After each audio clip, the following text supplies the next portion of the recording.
other side of hope after faith is that if I can do this, anybody can do it. There's literally hope for anybody. For a lot of people, they feel alone when they come into the atheist community. They've left everything behind. They feel alone. They feel like the outcast. The hope after faith has always been you can actually make your way back to a normal life.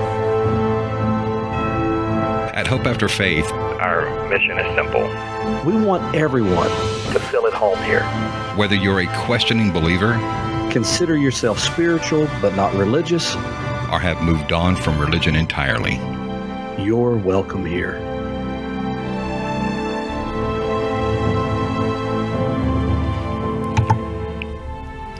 Today's date is January 5th, 2017. This is Hope After Faith. My name is Bobby C., and joining me once again is my amazing co-host, Jerry D. Bobby C. Hey, buddy. Welcome back. Well, how are you doing, man? I'm doing good. I think I'm trying to get my energy up, I don't well, that's an important part of everything. My eternal clock's been turned upside down again. What? Yeah. Because where I work, most folks know I go in at midnight and I get off at 12 o'clock noon. So I've been doing that for so long that my internal clock has been set to that. Well, between Christmas and New Year, the place I work, they shut completely down, which means I have no work. So they gave me an option. You can take the week off without pay, or you can go to day shift. Well, my bill collector's kind of like taking money from me. So I had to go to day shift, and it has completely flipped my internal clock. You send those bill collectors to me, Bobby. You tell them I got what for to explain to them about what is really important. What's really important is Bobby C. having energy for Hope After Faith, the podcast. Damn it. Well, I will send them all. I'll send them all to you. They'll probably expect payment. Yeah. I tell you what. Whenever you send them to me, do it forward something through email. At the bottom of it, put your routing and account number for your checking account. We'll take care of this. Won't be a problem. Got it. So, how is your week completely separated from the rest of the world? Oh, I'm going to tell you, if the world has any love for Jerry D whatsoever, it's in serious trouble. Because I so enjoyed Plugged. I can tell you I didn't miss anything, hardly one little bit. I realized that there was about 98% of the crap I booked that I was able to function completely without. I loved it. I'll be honest with you. I loved it. Well, now you can't be separated completely from the world because we have a growing community here that kind of likes hearing Jerry D, Well, those are the only ones that I'm going to be worried about. It's going to be my little bitty family and then the Hope After Faith podcast listener family, and that's it. Well, Ed never takes over the show for Johnny. Well, of course. He kind of does. He's got to keep things. He's got to keep things, moving in the right direction. Yeah, but people, when they sit down, just because they sit down behind the desk doesn't mean they know what they're doing. Yeah, but Ed never sits down behind the desk. That's weird, isn't it? No, it makes sense. I never thought about that. Why didn't Ed ever get to sit behind the desk? As Ed, I completely understand. I wouldn't expect someone who's a Johnny to understand, but. But as an Ed, I completely understand. I do. The saddest thing about this ongoing joke, Bobby C, is that if I'm Johnny, make you Ed. I am such a low-level, insignificant Johnny. I don't even know where your Edism would register. Because I am absolutely meaningless in the grand scheme of things. And if you're actually second to me, son, I don't know. I don't even know how to help you. Avoid would have more within it. I'm standing underneath the first rung of the ladder looking up. That's me. Well, how do you like that view? Hoping to one day reach that bottom rung, you know. I wore those big-legged shorts just for you. Thank you. I appreciate it. Oh, goodness. Well, it is good to have you back. We had a good conversation with Alex Jules. I'm certain that you did.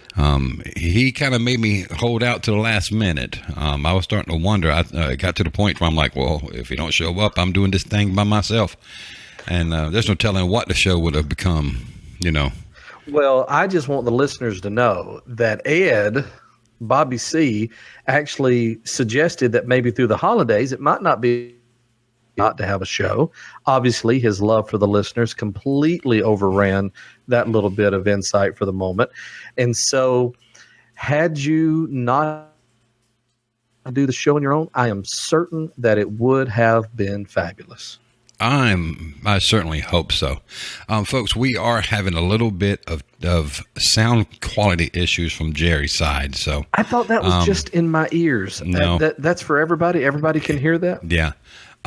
So we are having a little bit of audio issues on Jerry's side. We're kind of hoping that those will straighten themselves out. You know what it's like to have to depend on the internet for anything. So, hopefully we'll get it straightened out. Hopefully it'll straighten itself out. There's not anything we can do but sit here and bow our heads in prayer, and we know how well that works. And I thought I'd end up on the wrong show there for a second. So we've done everything that we know to do, you know, to try to straighten that out. So we may just have to deal with it. As long as we can understand 99% of what Jerry Dee's got to say, that's all that matters. So... All right, I'm not even going to bring up that you're breaking up a little bit. Look, I'm telling you, I'm thinking it's an internet issue. We've done everything we know to do. We've shut down, rebooted, and did everything that we know to do. So we're just going to have to booted to booted. Yeah, we did everything we know to do. Booted the Buddha. Booted the Buddha's Buddha. That's booted the Buddha's Buddha. Booted. Even Buddha booted the Buddha. That's not me doing that. That's audio problems. I stopped 15 seconds ago. Oh, is that? Oh, goodness. Well, guys, listen, if you want to get your questions or comments on the air, you can live tweet during the show at Hope After Faith, or you can join us in the chat room on hopeafterfaithpodcast.com, or you can come into the chat room on Spreaker.com. We got two places now that you can listen live. That's Spreaker and also hopeafterfaithpodcast.com. I'm pretty sure our amazing webmaster Angie's probably keeping a pretty close eye over there on the Hope After Faith podcast. See, I was just about to say that. I was going to ask. Maybe she can't hear me. This is just between me and you, Bobby. Okay. Is there any way that we can blame this on Angie? Anybody we could blame? Yeah. Can we blame it on Angie? Yeah, we can. Just don't tell her anything about it. Okay. All right. Just between me and you. Okay, got it. And welcome back. So, good Lord. Angie in the chat room. I hear you, jerks. All right. So for our episode this week, we reached out to our listening audience. We reached out to the family and said we wanted to make this listener's choice, and they gave us some amazing ideas. They had a list of great show ideas. But there was one that kind of stuck out to Jerry and I, and we decided that we thought this would be great for tonight. So we want to make sure that we give credit where credit is due. We had a listener, Mike. I'm not sure if this person wants us to put his last name on the air, so I'm not going to do it. But Mike, you know who you are, said there are some excellent suggestions here, but as it is the first episode of the new year, make it the first episode of the new year, maybe we should have something thematically appropriate. How about new beginnings? Something uplifting to get us ready for 2017. Making and keeping resolutions, finding your feet again after stumbling, and knowing when and how to let go of the past. And we said that would make for a great show. So, so that is what we're going to try to talk about today, is new beginnings. we'd thrown out this idea of just kind of having a free for all and taking a little bit of a break and then maybe, seeing what the family had to say, some suggestions. And then this suggestion comes along and it is so good and at the same time so heavy. So it probably won't really be that much of a break anyway, but I think it'd be worthwhile. Yeah. Oh, trust me, I can easily see many rabbit holes that we can dive down. I'd have to crawl out of one before I could dive down another one. It is funny when you do a show like ours and you start looking at topics and instantly you're sitting there going, oh, we could get deep in that, baby. Wait a minute. That didn't sound right. Wait. Okay, oh, I need to turn my video off. I didn't realize you could see. Okay, rewind. Let's see if there's got to be another better way of saying that. Yeah. No, there's no better way than that. That's perfect. You like that, huh? Okay. Yeah, that was perfect. So, but that's the thing about doing the type of show. Travis, slow it first. Slow it first. Aggressive at the end. That's the thing about when you do a show like this, that we often go deep into those topics that maybe the average show wouldn't want to take the time to do. So when you see these types of topic ideas, you and I both said, yeah, if we got the energy, we need to dive into those. So I think we should. You know what's... Oh, I'm sorry. I didn't mean to interrupt you. Go ahead. No, I accidentally hit the mic because I'm a professional on this side. Go ahead. You know what it reminds me of, though, because you're exactly right. We see these suggestions. And it's just show after show after show. We're like, oh, that would be a great topic. That's a great topic. That's a great topic. Oh, we could go this way. We could go that way. This would help the listener. That would be. And what it reminds me of so much is when I first got the Holy Ghost and started preaching. Every time I would pick up the Bible, almost every single verse that I would read, preach. Preach. Right. That's a good subject. That's a good subject to preach on just over and over and over again. And it was interesting because me from doing was really investigating deeper things about myself, because every little phrase that I read sounded like a sermon title to me. And I was always thinking about what I could say instead of what it might be saying to me. Right. Does that make sense? That makes good sense. Yeah. And so, and it's really because in our little religious world that we were in, sermons were much like country songs.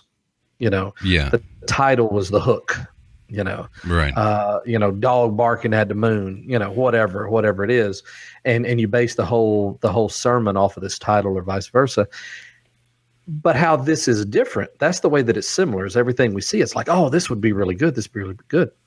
But the way that it's different is that now we're in this vein of being honest and open and trying to know ourselves better than we know anything else. So yeah, we see these topics and it's like, man, that would really be a great thing to share with the listener. But what does it say to me as well? Right.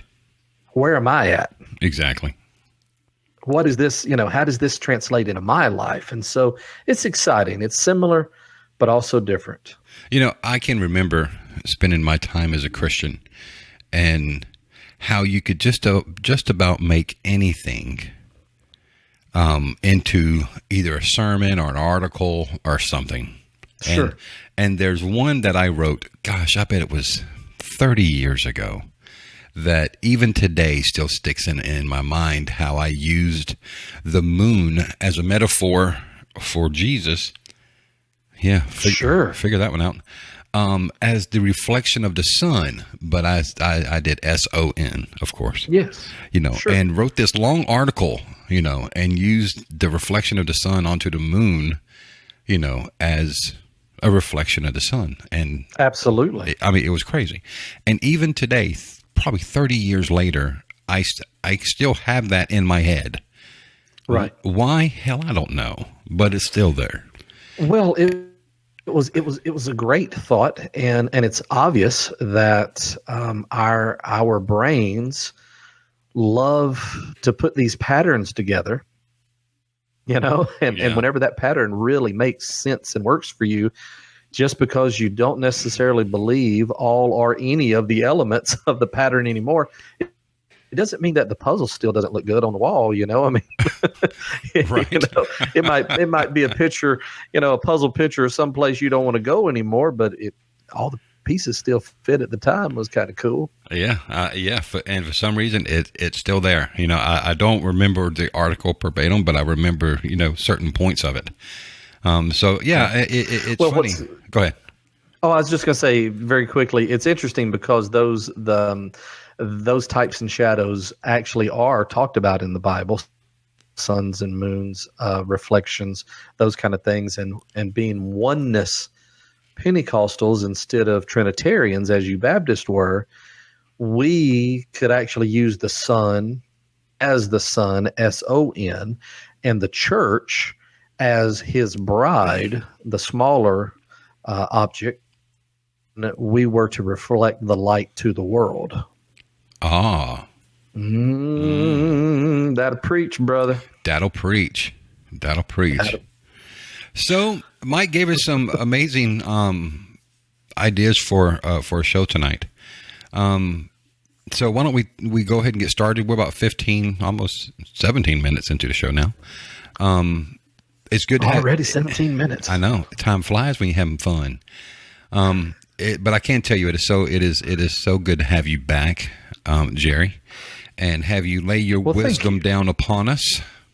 Well, I bestow my grace upon thee with unmerited favor.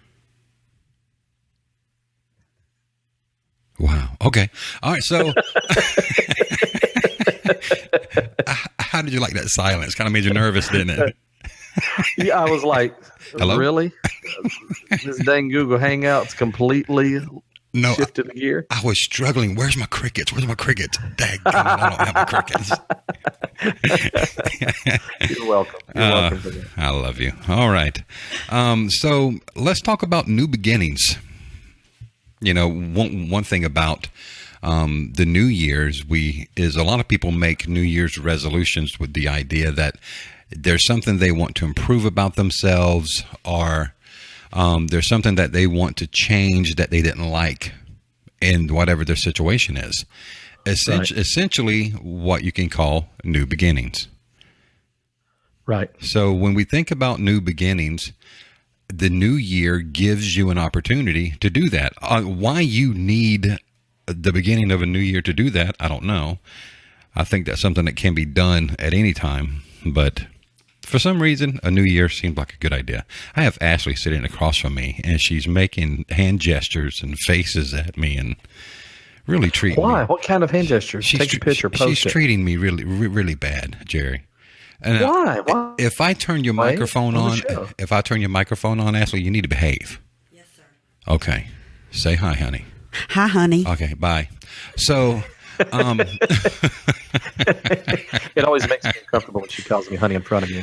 It always makes you uncomfortable.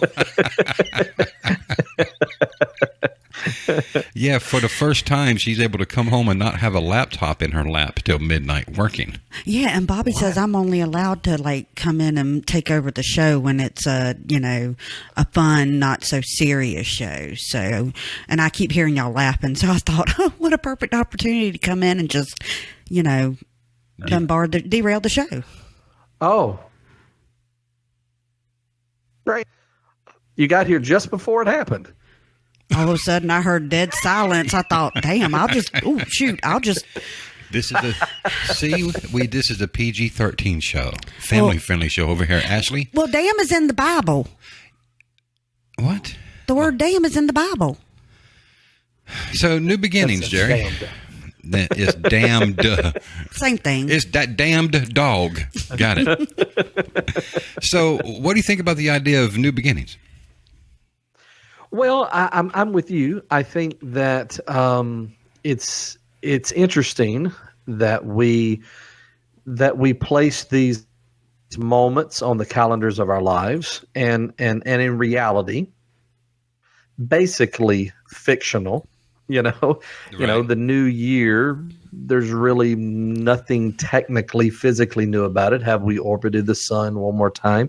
Yes, we obviously have. But as human beings, it's obvious that we live in a world of storytelling. And even though a new year may be somewhat fictional, it's a fiction that we like. And it does give us an opportunity as the authors of our own stories to maybe change the narrative up a little bit. We're hoping that in 2017 there's going to be a plot twist. What a twist, Right. And so I like it. Yeah. Yeah, and you're always hoping that your new year's better than the previous. Sure. Yeah. And you're always wondering, what can I do to make this year better than last? Apparently we need that as human beings. There's something that maybe because we're not yet trained to as a true continuum, to see all of history as a continuum. We like to break it up. I mean, we'll make the story of life or of existence. We will break it up in sections as small as milliseconds, nanoseconds, or we'll break it up in chunks as huge as of eras, Right. epochs. Yeah. We'll do whichever way we want to go. We'll do that, but we feel apparently compelled to do that, and I honestly like it. For some reason, we cope with existence better breaking it up into the time cycles that we break it up into than just thinking of it as one long continuum. We even want Fridays so that there'll be Saturdays. Right. Heck yeah. A Monday morning, it'll start over and it'll be better. Well, here's the funny thing about Monday morning.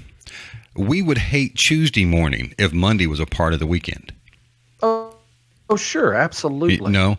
Now, Hidden Heathen said in the chat room, Ashley actually would have interesting insight of new beginnings in the midst of fighting self-esteem battles after an abusive relationship.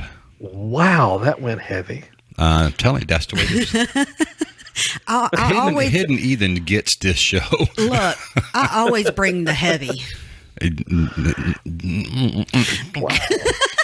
I want to let it be known that Ashley said that, not her husband. Because as her husband said, honey, you always bring it heavy. That, no. So I wanted to just want to put it on record, put it on audio, and put it out for the world to hear for all eternity that Ashley Carey said that. Okay, go ahead. Now, this honey. question ain't about you, so hush. That's true. It's not about you. Well, listen, I appreciate y'all joining us. I'm going to go sit on the couch now. Now Ashley is Ed, so I don't know what position that leaves for you. I'm the Wait a minute, wrong show. I'm the gapper. Sorry. So, PG-13 show, babe. so, honey, since you invaded the show, what That actually is a good statement, because I don't just see the new year as a new beginning for me when it comes to my self-esteem battles after my abusive relationship. Every day that I wake up is a new beginning in the midst of fighting my self-esteem battles after an abusive relationship. Right. Because I still, to this day, and I mean, I'm married to somebody else now. And well, that's good. Somebody besides Bobby? What is happening? I'm gone one freaking week and the whole thing turns upside down. See what happens? that's what you get for going away. Man, Teach you to go away, won't it? it sure will.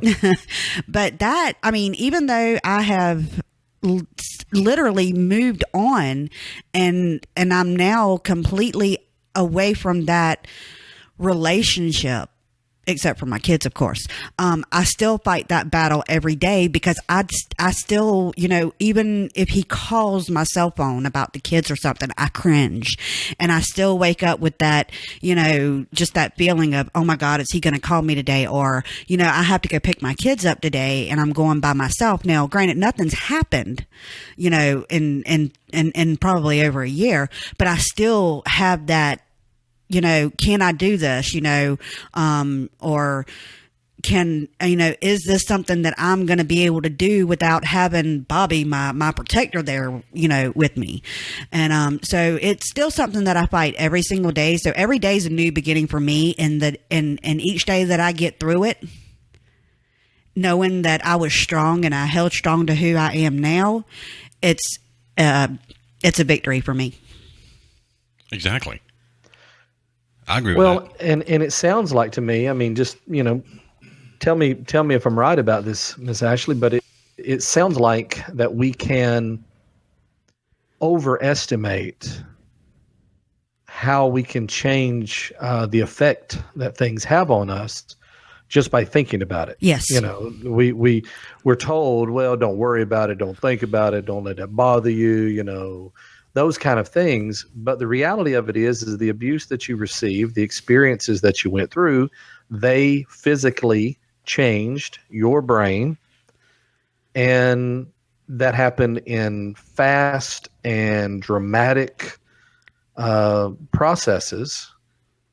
And the slow process of healing is going to obviously take a lot longer to reverse those effects. Oh yeah. I mean, I remember Bobby and I the other day, we were at one of the local convenience stores here, and this poor fella walked in with, chains and change of just pennies, nickels, dimes, quarters, or no. It was somebody that pulled up and paid like $4 in gas. Right. That's what it was. Yeah, he bought $4 Yeah, in bought gas. like $4 in gas. And I remember him going, oh, I remember those days. And I remember those days when I did that. Rolling pennies for gas. Yeah. Broke. But the thing about it is that the memories that brought back wasn't the memories that I used to spend $4 on gas. It was the memories of, if I didn't have the $4 to spend on gas, I got my butt beaten. Right. So it's little things like that, and it's kind of like, well, I'm glad, Bobby Carey, that you remember paying $4 in gas. I remember not having $4. You remember the ass whooping you got for not having $4. But God, mercy. Yeah. So, I can understand how seeing small things like that would trigger something. Yeah. It's a trigger mechanism. And just something small, $4, right? I forget what we'd gone to the store for. I mean, it doesn't matter. But we pulled away, and I looked at the gas pump, and it was like they got a gallon, 1.9 gallons for $4. And instantly I went back to, man, I remember the days of rolling pennies for gas broke. Yeah. Ramen noodles broke, Sure. And sure. So my heart went out to the person, right? Bless their heart, at least they got $4. And my thought was, hers was the opposite. My thought was, I'm just glad they had it so they wouldn't get their butt whooped. Right. So it's funny how those small things triggers different things in different people. And I think it's important. I mean, another way of looking at those triggers, to not confuse it too much with other uses, is to see it as filters. You're filtering everything that you see, hear, taste, touch, smell, every single data bit of sensory perception is coming through a filter, whether we like it or not. And the reality of it is we didn't create our filters. We definitely didn't create them by ourselves. Right. Our environment and other people in our environment, and even our biology, of course, filters. And we cannot help but be influenced by that. I agree with that. And let's just cut to the freaking chase here. A fictional day on a fictional calendar is not going to do away with your filter. No. It's just not going to do it. Ain't gonna happen. It may give you a focal point, and it may give you an extra boost of encouragement to focus on what it is that you want to change, but you're still going to be up against your filter, and you're still going to have to work your way through those things.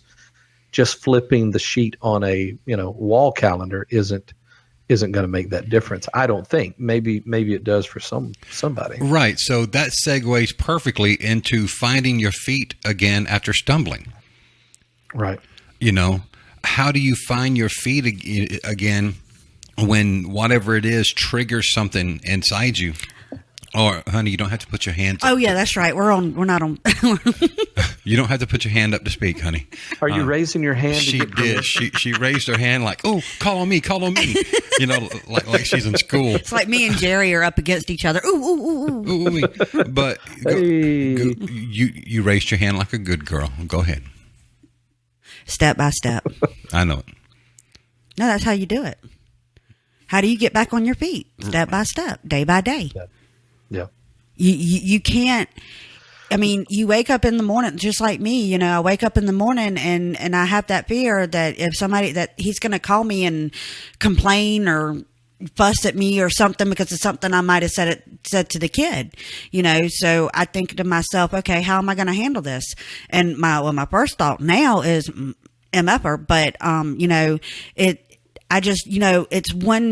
you handle one thing at a time, one day at a time, and one step at a time. But you start with steps. Right. It's like baby steps. Yeah. I mean, you can't, I sit there and I try to, you can't, I've tried it. I've tried to go through the whole day going, okay, this is what I'm going to say if he calls. This is what I'm going to say if he calls. Or this is what I'm going to say if he does that. But if I do that all day long, it's going to ruin my day. Sure. So I think about it and then I let it go. Mm-hmm. You know, so it's one step at a time. I'm not going to sit in there and fret on something that hasn't happened yet. I'm going to be prepared for it. Yeah. You know, I'm going to, it's kind of like I'm going to expect it. Right. But on the same hand, I'm not going to sit there and dwell on it all day. Right. If that makes any sense whatsoever. It definitely makes sense. Yes, like atheist Ian's in the chat room. How do you eat an elephant? One bite at a time. Well, I ain't never had elephant before, but well, something that we don't usually give credit to in our line of work per se is and there's obviously good reasons why we don't. Okay, Jerry, back up and say that again because your audio did it just completely bottomed out? Yeah, and I think it was just the Hope After Faith podcast microphone's like, is he about to compliment religion? I'm going to cut out completely. Is the microphone on? But I want you to say that again because it sounded like it was pretty significant.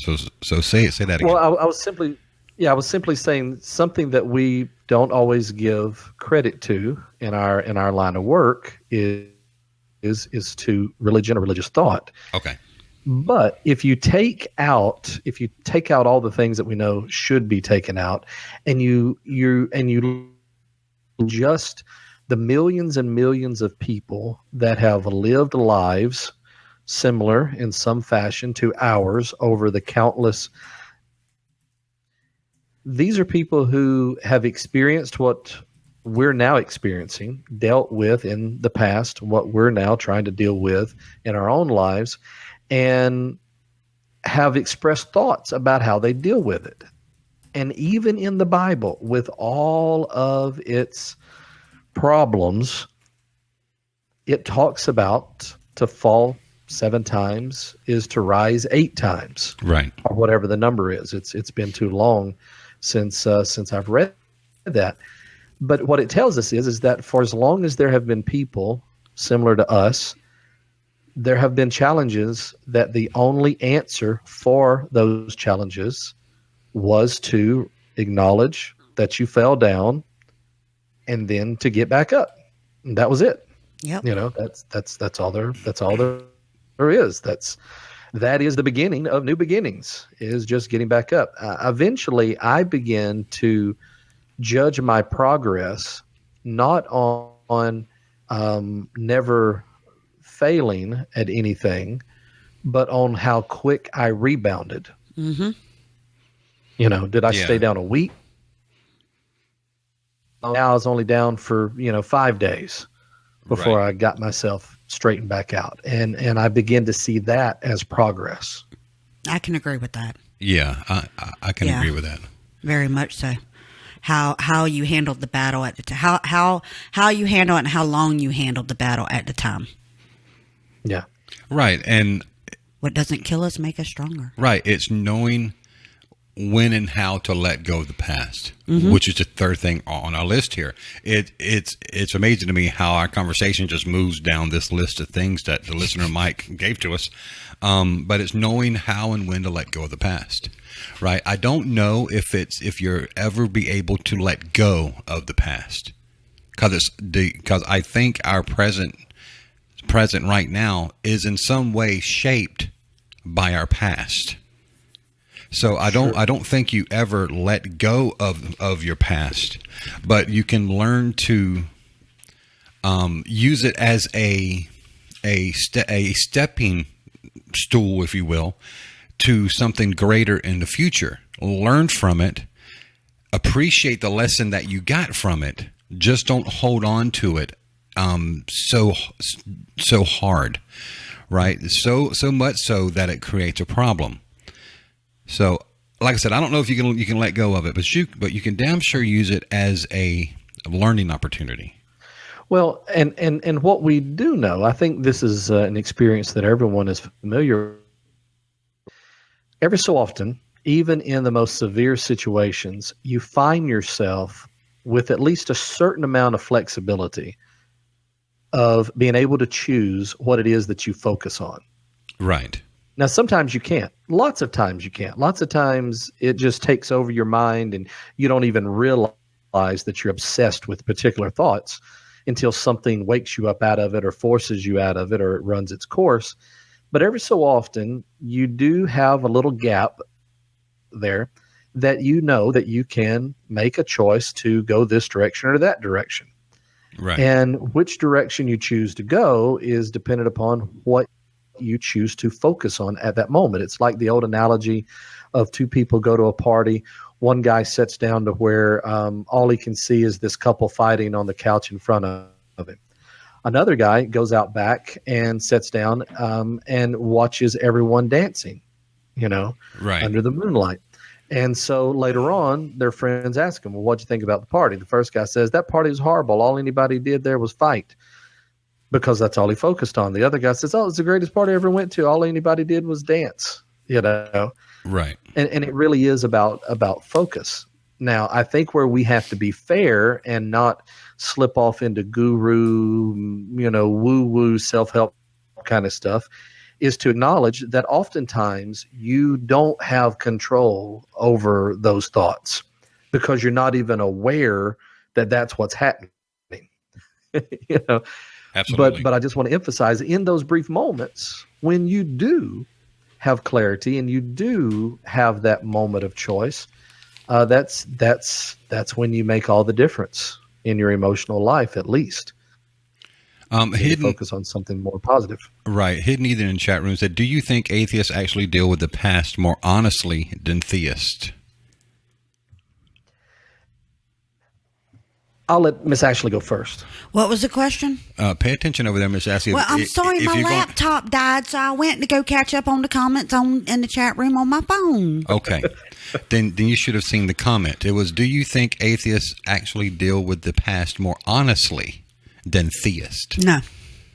Why? I think it's actually equally, because theists have a tendency to not want to deal with it because they just put it all, well, God will handle it. Mm-hmm. Okay. Whereas us atheists, and I'm not going to say all atheists, but I think some atheists, either they can't find the help that they need without religion being involved in it. Mm-hmm. Or they're not ready to confront those issues yet. Okay. They know they're there and they know they have to, get help for them, but they're not ready. Just like for me, example, I didn't want to deal with my issues without having my meditation, which I didn't have my meditation unless I was in Buddhism. Right. Okay. And I still have not gotten therapy for my issues. Right.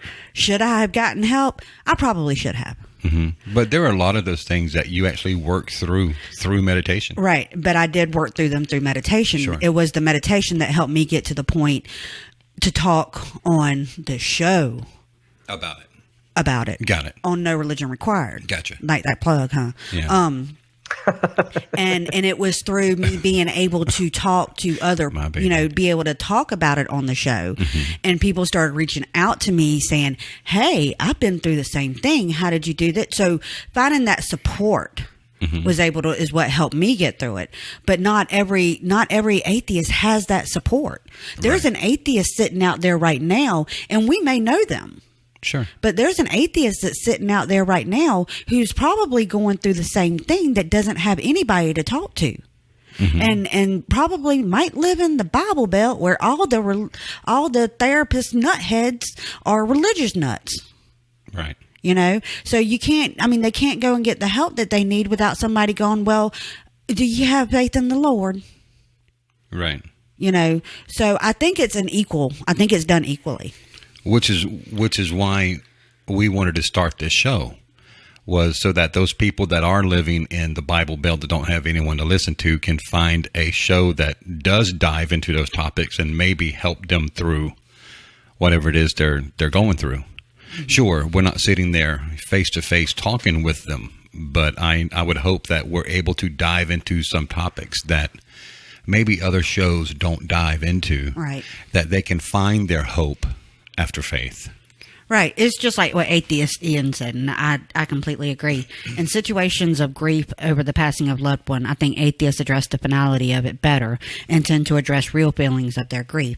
That, I think atheists do address better, do handle the death of a loved one. Surely, with my mother being, yes, I took over the show. My mother, who I was told was on her deathbed, I started, I'm on the way driving. I'm not driving. I was riding in the car. And the first thing I do was look up and start praying. And then I start looking at myself going, who in the hell am I praying to? It's funny how that programming is, right? It's funny how your mind's programmed to do that. Yeah. Right? I mean, I'd been doing the show for a year and a half. And all of a sudden I'm reaching up going, dear God, save my mama. Yeah. And I'm sitting here going, there's nobody up there to save my mama. Right. So, I mean, and then it took a split second for me to realize that. And then it was like, well, I mean, what am I going to do? I mean, if she's going to die, she's going to die. Will I miss her? Yeah, I'm going to miss her. But I can't do anything to stop death. Nope. So I'm not going to get upset. I'm not going to freak out over something that I cannot stop. Well said. Jerry? Your turn, Jerry. Well, sorry. I agree with all of that. Okay. That's the first time I've heard Jerry go, Well, if y'all need to, go do something, I can handle the show. Did I go, Hey, Jerry. Yes. Hey, she said if we got something to do, she'll just handle the show. Well, listen, if nothing else, I'll just go to bed earlier tonight. Yeah, there you go. No, y'all ain't leaving me on the show. Okay, we won't. Angie said, Miss Ashley's got this. She's got it. I'm getting a lot of feedback. I can hear myself echoing. Yes, your audio is not cooperating very well with us. That is horrible. It's mad because you skipped out of town for a week. See, that's what happens when you take the week off. I'm telling you what, I'd hate to see what happens to the universe when I take 2 weeks off next time. No, you're not authorized, sir. We must have at least 2 years notice. I'm going to start filling out the paperwork right now. Denied. Summer vacation 2017, 2.5 weeks off. Well, now it's done went from 2 weeks to 2.5 weeks. Well, when you do that, let me know the weeks, because I get 2 weeks of vacation this year. We come into wherever you are. There you go. That'll be good. That'll be perfect. No, I agree with Miss Ashley. I at first, 5 years ago, when I began to first be introduced to atheists, I was naive, very much the same way I was naive at 16, 17 years of age when I was first being introduced in a new way. I'd been raised around church, obviously, but in this new way to the church members, I was naive, and I really thought that atheists, had their stuff together better than anybody else on the planet. Mm-hmm. I did too. I was naive because of excitement. I was naive because of, what few people I knew in the secular movement. And I was naive to the fact that I was only seeing what was being shown to me. Exactly. By each one of these individuals, and they weren't trying to hide anything from me. It's just when you're at a conference, they don't necessarily let all their dirty laundry out, just, just the parts that they're proud of. And so over time, it began to dawn on me, hey, they're just people. Atheists are just people, and they can literally be screwed up in every single way that a theist can be screwed up.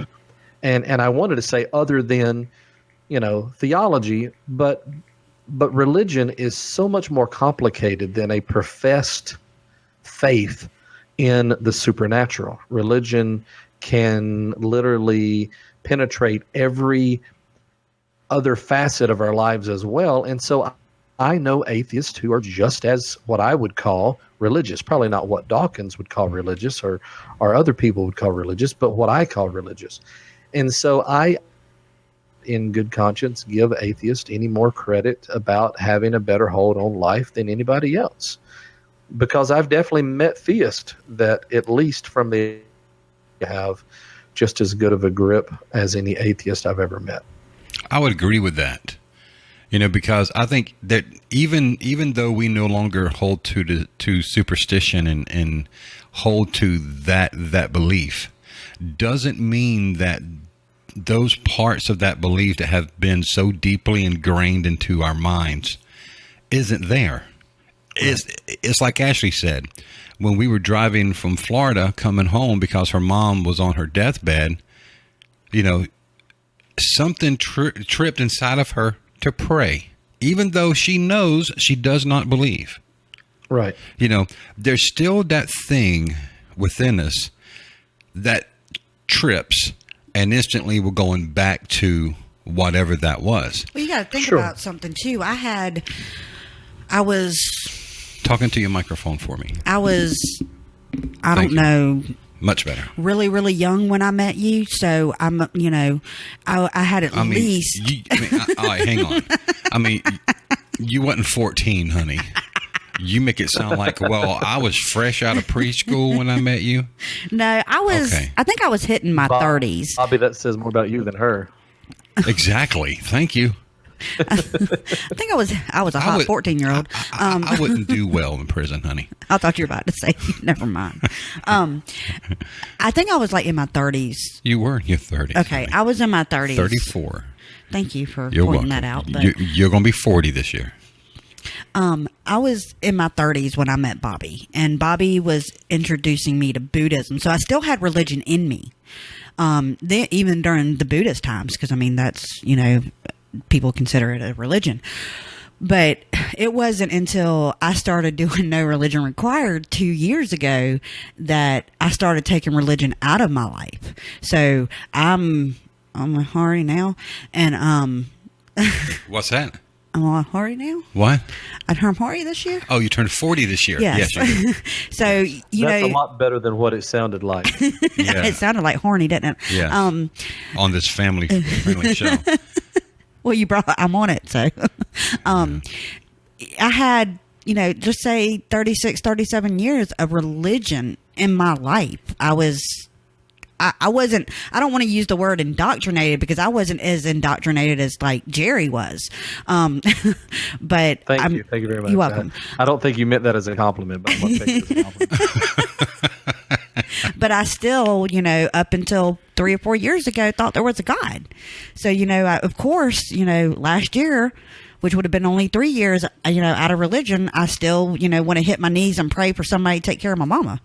Right. Oh goodness, I'd hate to see, and see now I'm like, oh, God forbid, but, special monster forbid something happened to my kids, I probably would have, talked to God a little bit longer before I realized that there wasn't a God. Mm-hmm. But it's just, what do they call it? The God virus, I guess?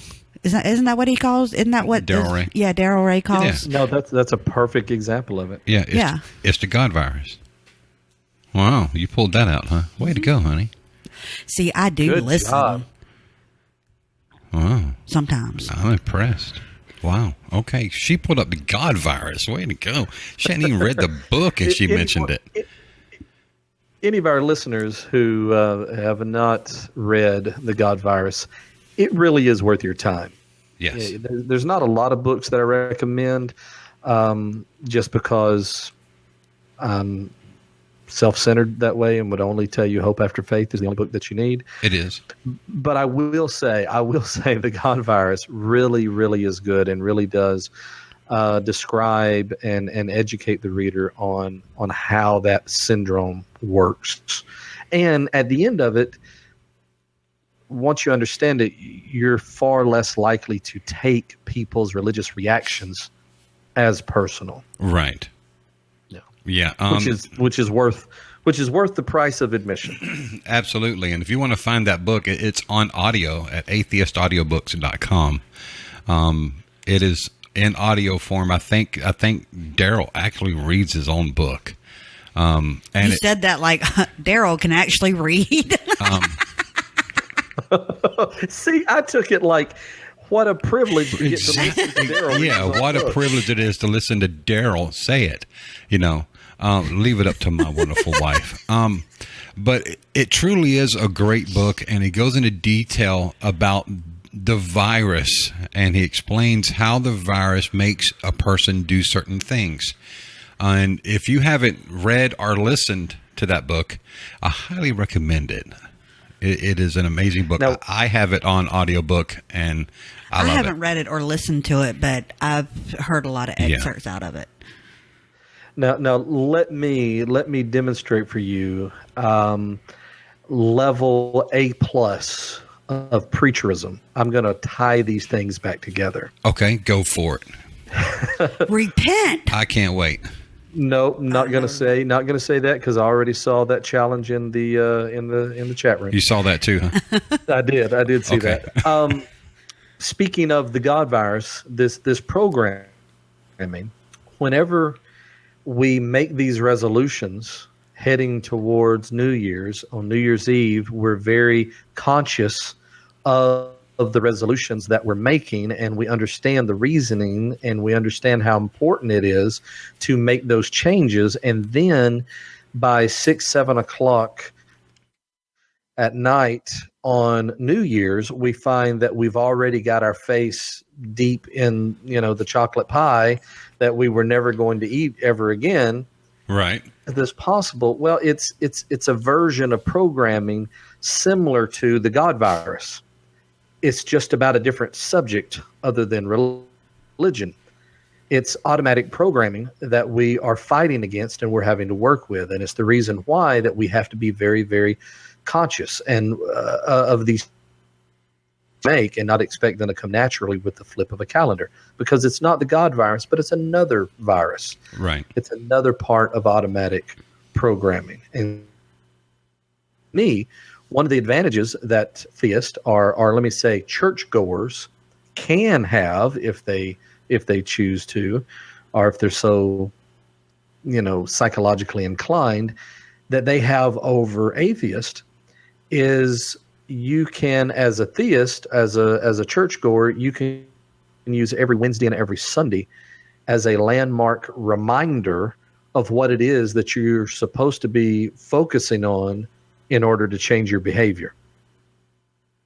Where most of the time, secular people do not have those type of events to put them under that mental obligation to remind them, oh yeah, that's right. I want to be a better person. I want to be a happier person or whatever. So I think if you can find ways to obligate yourself, say for instance, if your resolution is wanting to get in shape, well, obligating yourself to a gym, obligating yourself to a group of friends that will call you out if you don't show up. All of those things, those types of obligations of accountability has proven to make a difference. And the reason that it makes a difference is because it forces you to break your program and it forces you to fight through your virus and to do something different. Yeah. I couldn't agree more. Because it does. It all comes down to programming. It does. I agree, because we're programmed from the time we're small children. We're programmed by our parents. We're programmed by society. We're programmed by our friends. All of these things are eternal programming that's constantly going on. Even today, as adults, we're still seeing programming, right? What do you think billboards are for? Absolutely. Right? It's programming. You're constantly seeing these things over and over and over again. We could do a show, right, and just pull up audio from a commercial of music, and most people could tell you, "Oh, that's McDonald's. That's this. Sure. That's that," because of that internal programming. And I think the most important thing is recognizing that programming, that you are being programmed, right, and being able to, in some way, take control of how that programming affects us. That's the hard part, right? Or at least it was for me, and I'm still struggling with it. But I'm trying to become more cognizant of it. Yeah, spell that word. THATWORD. Really? So I'm trying to become cognitive of it. Jesus. There I am trying to use a big word. I can't use big words. Jerry, tell me what the word is. Aware. Right. So cognizant. Thank you, Angie. I'm trying to become more aware of it. Right. And I think just that I am trying to become more aware of it, that to me, I am in some way trying and struggling to improve myself just because I am aware of that programming.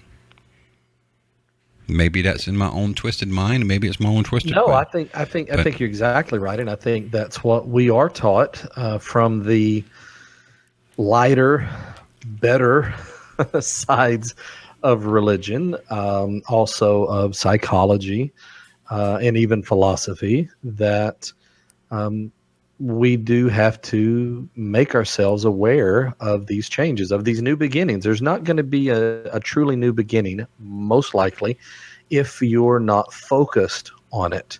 Because if it was just the flip of a switch, then you would have already have flipped the switch back in 2015, and 2016 would have been completely different. Yes. Yes. I agree 100%. Yeah. So what is the wrap up, Jerry? Well, for me, the wrap up is this. We don't want to sound negative, like, atheists, they don't have any advantages just because they're atheists, whatever. That's true, and to an extent. The one advantage that I think we do have, because our culture is a religious culture, a by and large Christian culture, have found within us the strength, the determination, the awareness to be counterculture, to break out of that and to pay the price that we've each had to pay in order to be this different. That should encourage us and allow us to truly, realistically know that we do have the strength to make major changes, that we can do what other people seem to not be able to do.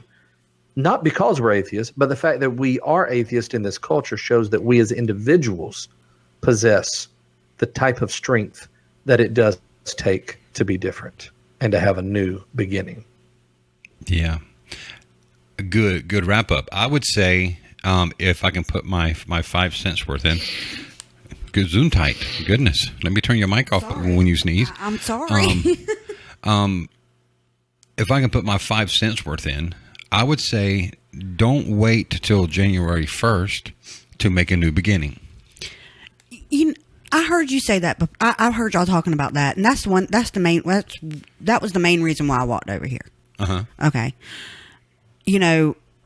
I would be interesting to know if people truthfully, now I want to hear truthfully, if they honestly stick to their new beginnings that they make at the new year. I would say most try, but a lot fail. Because what it comes down to is, I think everybody says, you know what, I'm going to get in better shape. I'm going to lose weight. And they all go out January 1st and buy gym memberships. Any person that owns a gym will tell you that their sales go up the first 2 months of every year, right? Because people really and truly are driven when they make their resolutions. I want to lose weight. I want to get in better shape. And they go out and they buy those gym memberships. And for the first 2 months, the gym is so crowded, you cannot get onto a piece of exercise equipment. But wait till March. The gym will be empty. Because everybody stopped with their New Year's resolution. Right. So maybe, I don't know if it comes down to, I hate to say, just making realistic resolutions, because I think wanting to get in better shape, wanting to lose weight is realistic. Well, it's like when Christian asked us, both you and Christian asked me, Mom, are you going to make a New Year's resolution? And if so, what is it? And I told both of y'all I wasn't going to make one because I've never made one before. So why should I start now? Right. Well, I don't think there's anything wrong with setting goals, right? You have to set goals. So I don't see anything wrong with that. That's essentially what a New Year's resolution is. It's goal setting. Why can't you set those goals 12 months out of the year? And why do you have to? That's like, in July going, all right, January 1st. I think the good question, I think the real question there, Miss Ashley, is not as much why can't you? Why don't you? Why didn't you? Right. And the reason you didn't was because there wasn't a focal point that's brought into our awareness by our entire culture. But now we have this tradition years, and suddenly now that is stuck in our faces, and it causes us to focus on it then. And when the cultural focus of it goes away, then our focus goes away with it. Well, I mean, I can understand that. And, it's just like, it'd be kind of like Bobby coming up to me in June going, all right, baby, in January, we're going to start a budget. That's what I'm talking about. Yeah. Why can't we start the budget in June? I mean, because by the time we get to January, because we don't have a budget, we're going to be some broke. Yeah. Well, the reason you can't start that budget before January is because Christmas is coming. Even a better reason to start that budget in June. You ain't keeping your budget during Christmas. That ain't happening. Right. But that's why I said make each day a new beginning. Yeah. Yes. Don't wait till January 1st. Tomorrow is Friday. Make Friday a new beginning. Make Saturday a new beginning. Right? Set goals for yourself. If you have to, very, very small goals for each day. Yeah. Right? There's nothing wrong with that. And it's not something that you have to write out and you have to post on a refrigerator. It does help to write your goals out. I will admit that. But just make small goals for yourself at the beginning of each day. Yeah. If nothing else, saying today's going to be a good day. Right. Right. Put that thought in your mind. Right. And work toward meeting that goal of whatever it is that you say you're going to work toward. Don't wait till January 1st to make a resolution. No. Do it tomorrow. Right. Start Friday. Here's a good example. And I think that if I were to put this goal out to everybody that's listening, or that will be listening, right? After the show's ended tonight, I want to put a goal out there for all of y'all. Walk up to one person tomorrow and say, "Hello, I hope you have a good day." Make achievable goals. If you have to do it, 5-minute goals. Okay, in the next hour, I'm going to walk up to somebody and I'm going to offer them a coffee. Right, a kind word. Yeah. or something like that. And once you achieve that goal, then you're going to achieve another goal. Right. Another goal. And then you can start working on the bigger goals. Right. Baby steps. Yeah. Step by step. And the way I say that to me is I try to leave people better than they were when I found them. Right. If you're walking through a cashier, you're lining a cashier, and the cashier just has this, and we've all seen it, the scowl, right? Don't have a smile. If they smiled, their face would crack, right? We've all seen those people. Well, if you can leave that clerk, at least put a smile on their face sometimes while you're there, you left that clerk better than they were when you got there. So try to leave situations, people, whatever, better than it was when you got there. Yeah, and I think that's a good goal to set.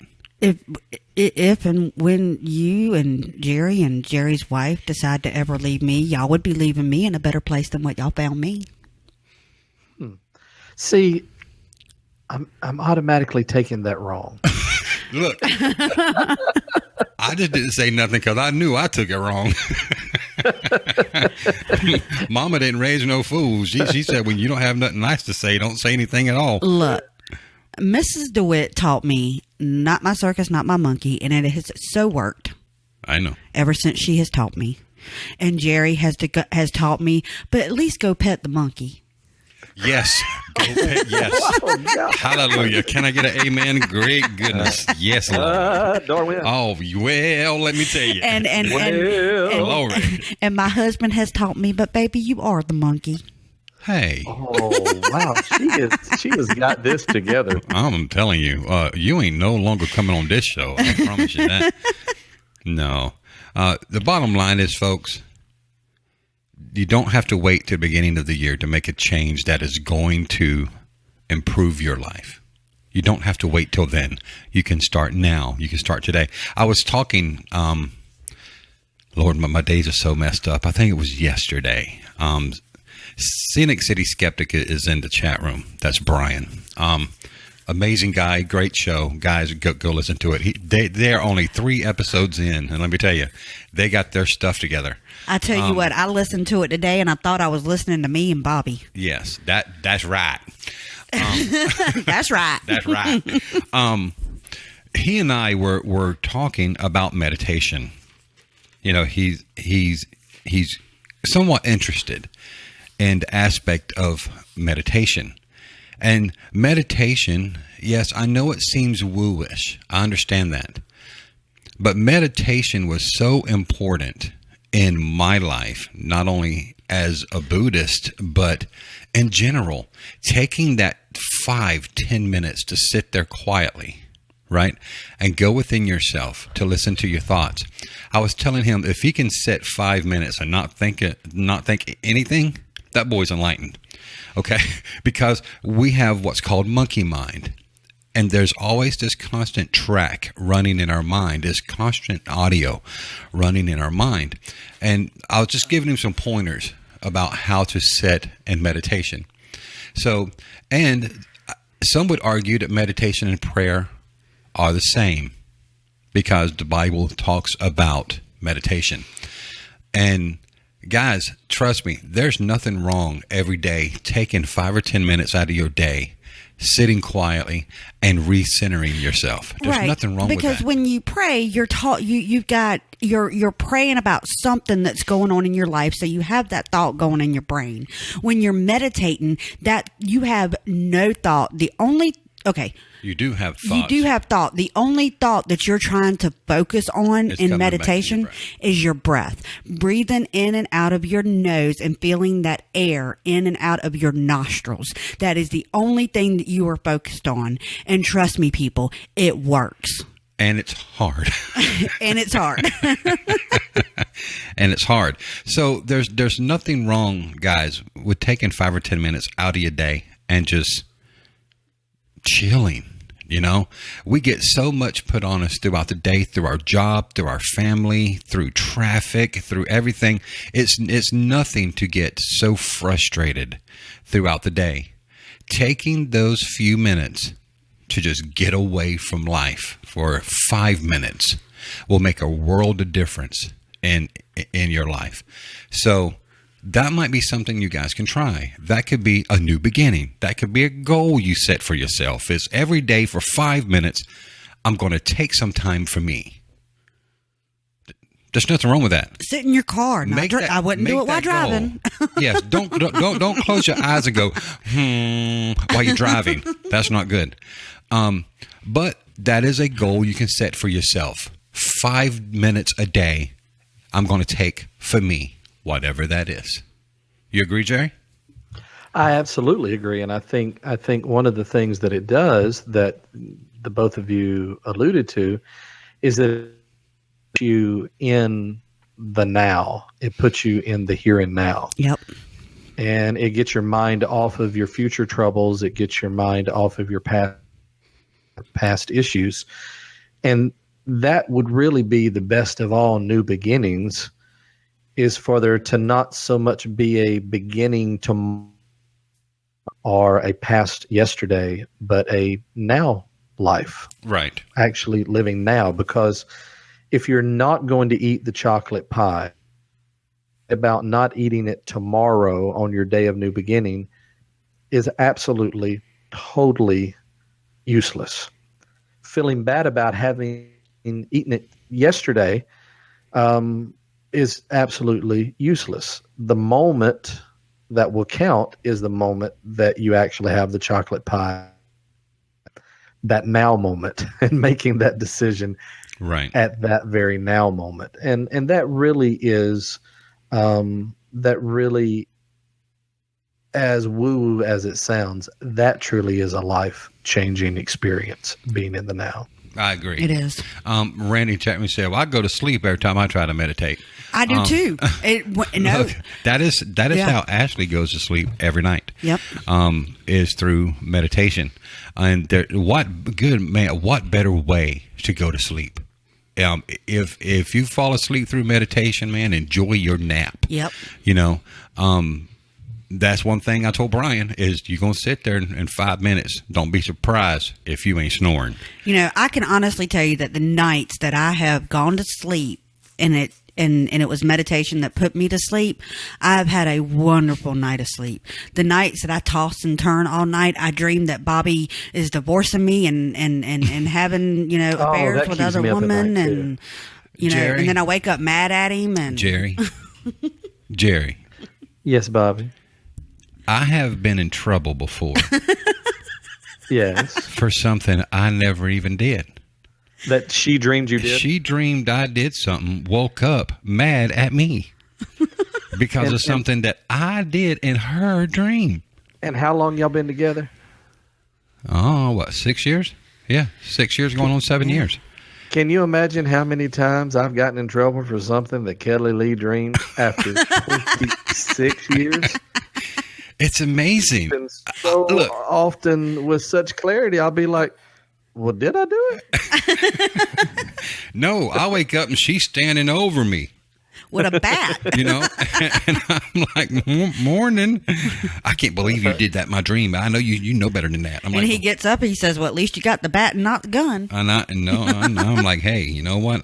The fact that you woke up helped you realize it was a dream. Calm the hell down. All right, folks.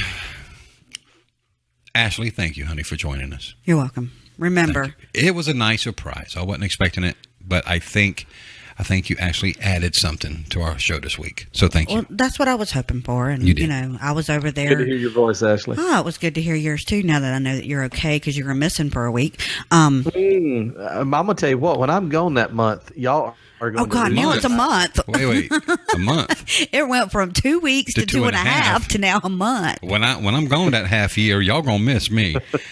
Well, y'all were talking about New Year's resolutions and things like that, and I was over there with my laptop on my lap doing work as I normally do every night, and I thought, I was thinking about it. Now would be a good opportunity to put my 8 to 5 job down. At 8:30 at night. Yeah, 8 to 5. You wish. And that's walk a new over. beginning. Yeah, yes. Exactly. It was a new beginning. I put it down and I walked over here and I said, you know what? I'm going to spend some time with some good old friends. There you go. And then who later with Bobby. Old? Jerry would focus on old. I was focused on friend. I'm your husband. You men, I swear. How rude. But thank you. Darling, for joining us. Guys, please go visit and spend some time on our new website. It's hopeafterfaithpodcast.com. Remember, if you are an Android user or are a non-iTunes user, you can go over there and leave us a rating and a comment on the new website under the Leave a Review tab. Let us know what you think. Also, Angie has been fantastic this week. She has set up a a sign up, a membership sign up. Now, it's free, y'all. But if you want to sign up to be a member of our site, you're going to get some perks that non-members wouldn't get. We are working on doing some things for members only, as far as weekly chats with Jerry and I, just all these things that we're working on, trying to get some perks for the members of the Hope After Faith podcast family. So go over there on the main page. You'll see a membership sign up. It's free. Don't cost y'all nothing. And you're going to get those perks as they come along. So consider going over and becoming a member. I can tell you that you don't have to worry. You can use a pseudonym when you sign up if you don't want your real name on that site. If you're someone who is still closeted or are not, not known as a non-believer in your family or your community, you can join and you can use a pseudonym, so you don't even have to use your real name. So, but go over there, become a member on that site. Like I said, it's free. Don't cost you a thing but a few seconds to sign up. We would love to have you. Jerry, let everybody know where they can find Hope After Faith. Tell us what's going on new with Team DeWitt, because I know you guys were wanting to change up some things as we progressed in 2017. Yeah, I appreciate you bringing that up, Bobby. Real quickly, with the book, if you're looking for the book, you can obviously find a copy of it at any of your major online retail stores. And if you're wanting to know a little bit more about, before I go that far, let me also remind you that you can get the audiobook at apsaudioBooks.com. But yes, we are very, very excited about 2017 and our Patreon website. If you haven't been there, just simply go to jerrydewitt.net. It will take you to the Patreon page. You'll see some of the things that we have done, not just some. There are hundreds and hundreds of, as they call them, Patreon creations that you can browse through, and I'm sure that you'll find something that you like.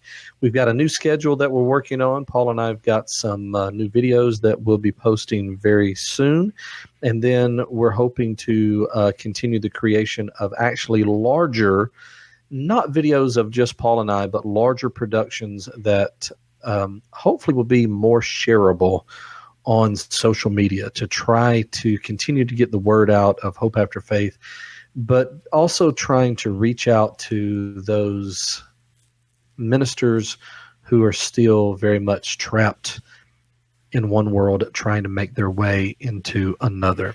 So that's always and will continue to be near and dear to my heart. So that's jerrydewitt.net. We would love it if you would go over there. Lots of fun things well on its way. Yes, and I've been watching the videos that you guys have been releasing in the last week. You guys are making some good changes. Well, thank you. Yeah, I appreciate that. We're headed that way. You are. So guys, if you want to watch Jerry, try to play a game and listen to Jerry say some choice words that you'd never think you'd hear Jerry say. What? You might want to go over there and check that out. Those gaming videos are so fun of you and Paul, and sometime even Kelly D joins you guys. So, trust me, guys, well worth it. Well worth it. Also, Jerry, if you want to, I noticed you didn't mention your coaching. You might want to mention that too.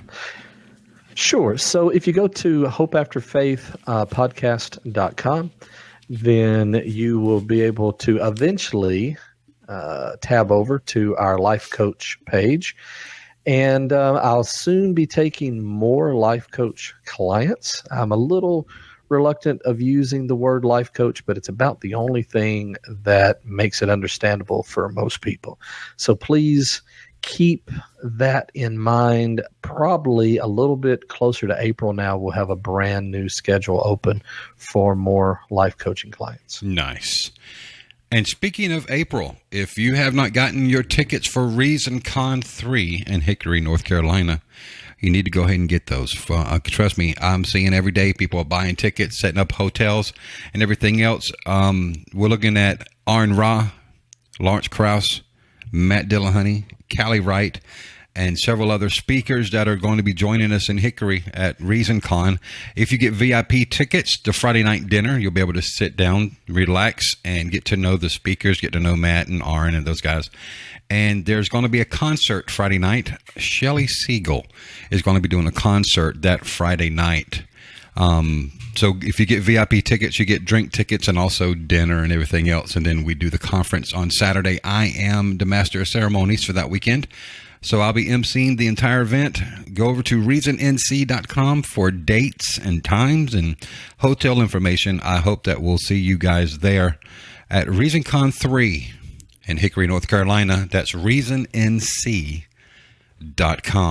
If you want to find us, you can find us at hopeafterfaithpodcast.com. You can find us Hope After Faith on Twitter and also Hope After Faith on Facebook. And keep in mind, we do have a closed group called the Hope After Faith listener page over on Facebook. If you want to get together with some like-minded people and have some conversations with people that are part of the Hope After Faith family, go over and ask to join the group. Jerry, Angie, or I will welcome you to the group. We encourage you to go over and join the family. People are joining every single day.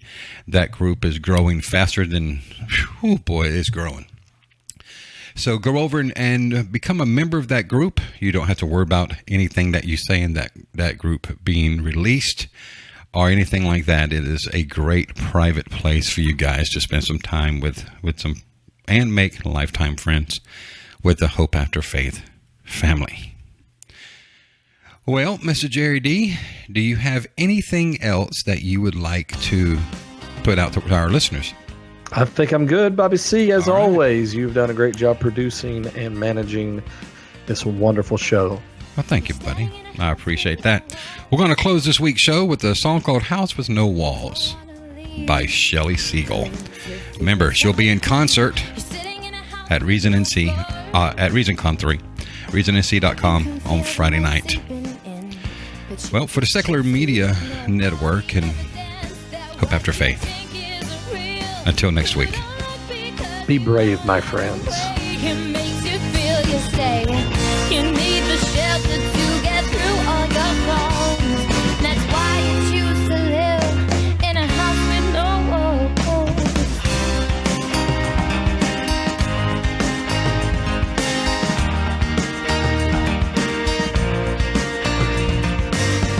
You're wearing the emperor's new clothes. You think they'll protect you from the world, but how can you be sure you're wearing anything at all? And even when the others tell you that your raincoat is worth more than all the evidence that what you think isn't real, you don't look because you don't like the way it makes you feel. You say you need the shelter to get through all your falls. That's why you choose to live in a house with no walls.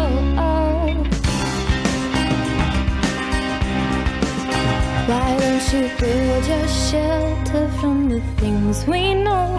All the outdated dogma, just let it go. Why don't you build your shelter from the things we know? All the outdated dogma, just let it go.